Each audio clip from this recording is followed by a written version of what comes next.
What's up, Hardcore Garage? I'm going to do a quick tutorial about changing the brakes on an 07 Dodge Ram. One thing I love about the newer vehicles is that it is super easy to do a brake job. They made it as simple as possible. There are some parts that's going to be a little strenuous, but as far as like getting to them, super easy. I've already got all the lug nuts but one off. The lug nuts on these things are a 7/8. Break it loose when it's on the ground, jack it up. I did not put jack stands under here. I'm just going to stay out of the way. You should always use jack stands. I should probably put one in there while we're talking about it. That would only make sense, wouldn't it?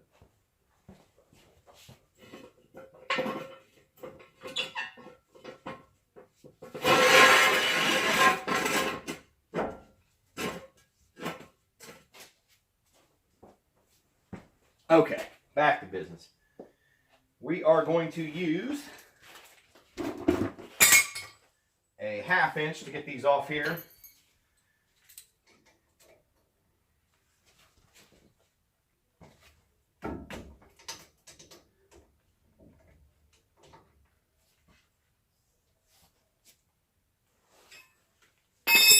My little trick I like to use here .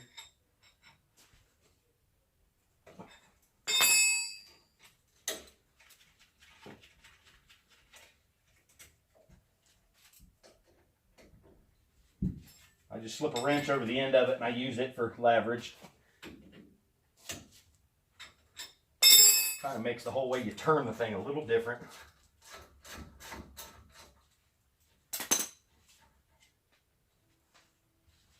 Two screws and these things usually come right off. A little bit of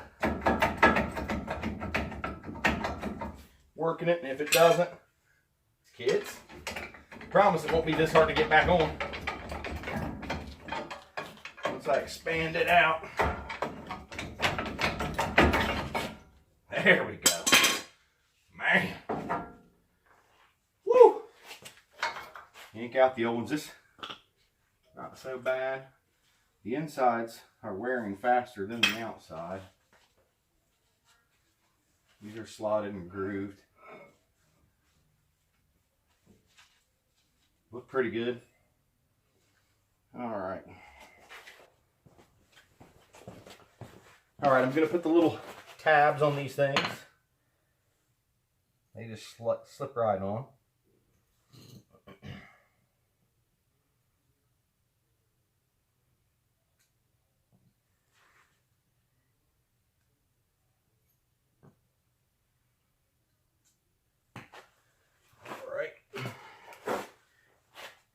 And I like to put a little grease. I don't even know. This is brake slide grease. I'm going to put it in here on the metal.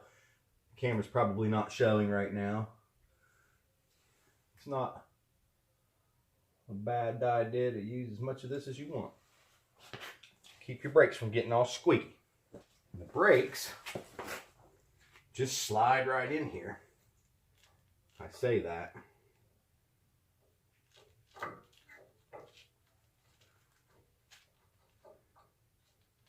Lightly.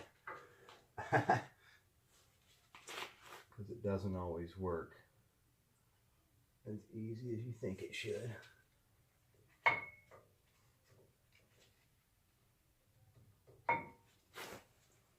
Not always as easy as you think it should.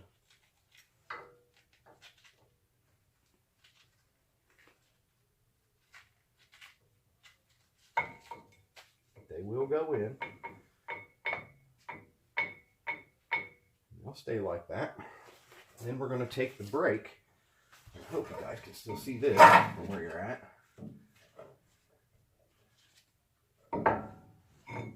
Turn this around. Stick one of the pads back in here. Put our C-clamp right here dead in the middle. And compress.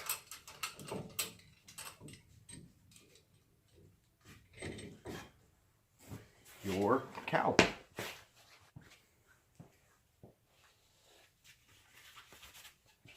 All right, I changed my positioning here to just doing one at a time through the actual puck. I've never done it this way, Most of the time, honestly, I think I've only done the two puck systems very, very rarely. But if somebody knows if this is not a good thing to have that metal against metal inside there, I couldn't really think of any reason why it wouldn't, or what, you know, anything bad that it would do. It's compressing super easy. I don't know why I worked my butt off so hard on the other way. Hey, I'm not a mechanic, guys. I'm a do-it-yourself dude that learns just like you guys do, by trial and error. Sometimes I do really stupid things. Sometimes you find genius ways that other people didn't even know about because they never even thought to try it that way because it sounds dumb. So, whatever. But like I said, if this is not what I should be doing here for some reason, if marring the inside of this thing isn't good, let me know.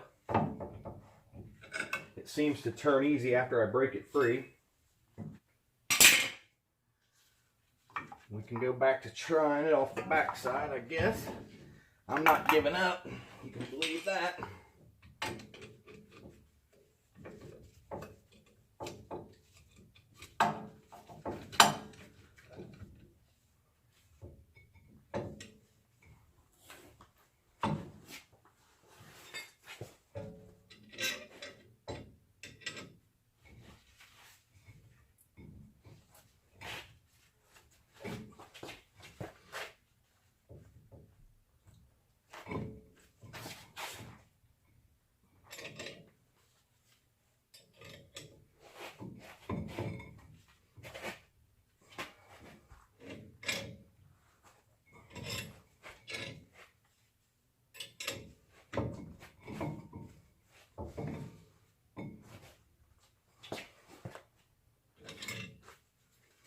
We're almost there.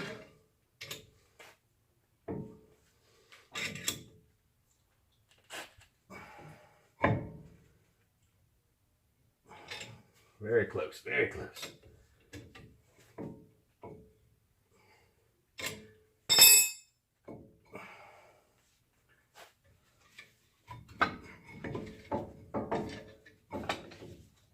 I think what might happen also is this thing locks up and starts walking. Twist that thing out of the way. Okay, we're back in business.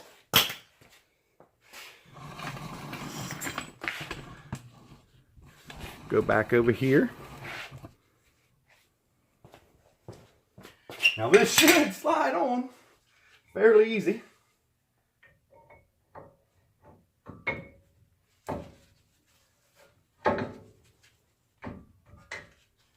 Just like that. Got me breaking a sweat here. What's up with that? Probably just wiped dirt in my face. Don't be a mechanic. I'm not even sure what a brake job costs these days. I bought ceramic pads when I did it. I think they were probably the most expensive pads that they had at the AutoZone.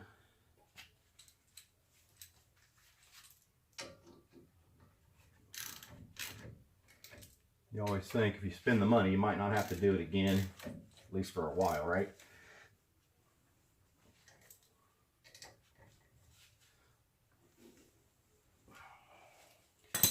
And that's pretty much it, guys.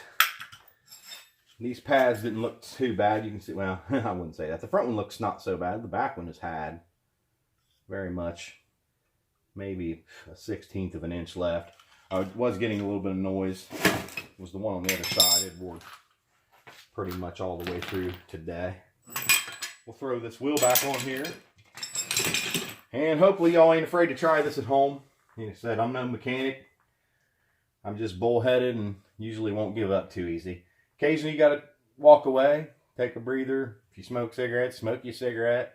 Sip on your beer, tea, coffee, whatever it is that you drink. Come back when you're calm. Try again from a different angle. You'll get it.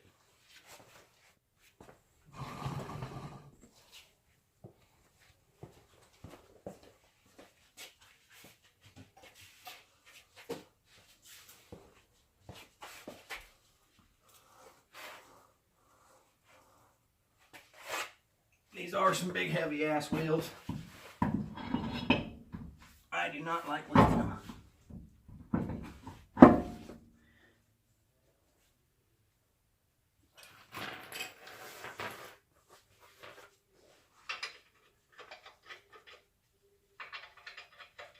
My foot is not under there. You can see I never did put it under the tire. Even when I use my feet to lift a tire, I do it on the upper side of the tire.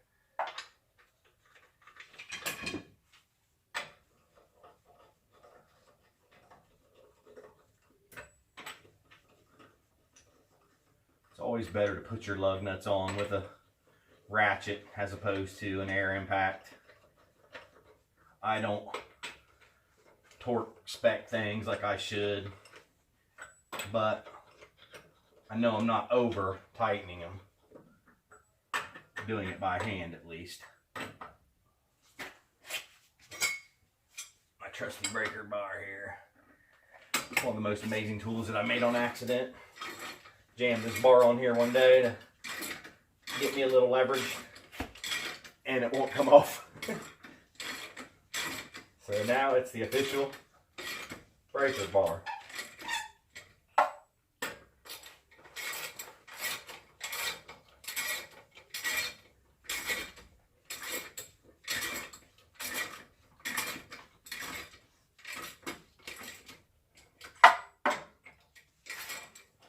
I would say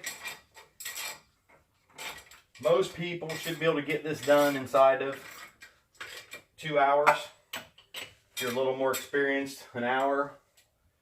Very experienced, you're probably doing this kind of job in 30 minutes or less.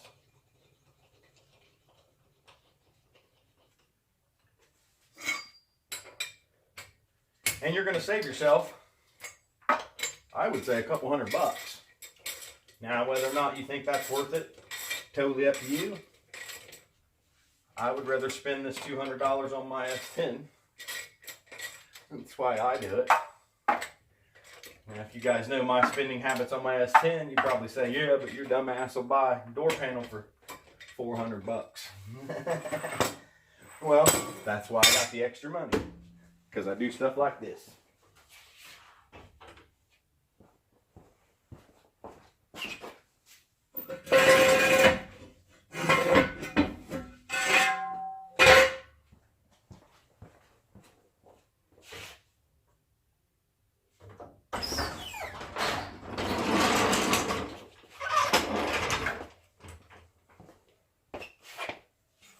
Always tighten them down on the ground in a star pattern. We've talked about this. You can feel that you're torquing them even. Just work your way around. You probably have to go around at least 3 times.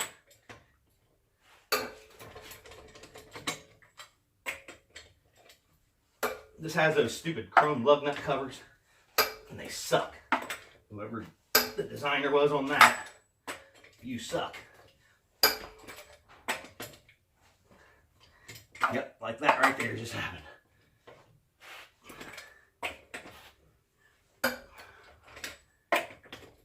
I've already replaced these once. Done.